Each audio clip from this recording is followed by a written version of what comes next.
কথায় আছে না, বাবার বাড়ি মধুর হাঁড়ি। এই যে দেখেন, আমরা বাবার বাড়ি যাব বলে আমাদের বাবা আগে থেকে কিন্তু এত বড় একটা ইলিশ মাছ নিয়ে এসে রেখে দিয়েছে, যাতে ওনার মেয়েরা আসলে ইলিশ মাছ খেতে পারে। যাই হোক, আমি আর আমার বোন দুজনেই কিন্তু গিয়েছিলাম পয়লা বৈশাখের পরপরই বাবার বাড়িতে।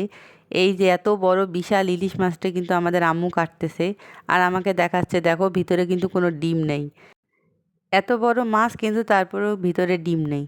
যাই হোক, আম্মু এখানে মাছটা সুন্দর করে কেটে বেছে ধুয়ে নিয়েছে। আর এদিকে দেখেন আমি পেঁয়াজগুলোকে কেটে দিয়েছি। আর আম্মু এখানে ইলিশ মাছটা রান্না করবে হাতে মেখে। আসলে আমাদের আম্মু সবসময় হাতে মেখে মাছ রান্না করে, যেটার স্বাদ কিন্তু অন্যরকম হয়। হাতে মেখে মাছ রান্না করলে দেখবেন যে তার স্বাদ কিন্তু দ্বিগুণ বেড়ে যায়। আম্মু যেটা করতেছে, যে দেখেন সব ধরনের মশলা দিয়ে হাতে মেখে তারপরে অল্প একটু পানি দেয়, বেশি কিন্তু পানি দেয় না, সামান্য একটু পানি দেয় যাতে মাছটা সিদ্ধ হয়ে যায়। এই যে দেখেন মাছটা কিন্তু রান্না হয়ে গেছে, কি সুস্বাদু আর লোভনীয় লাগতেছে, তাই না বলেন?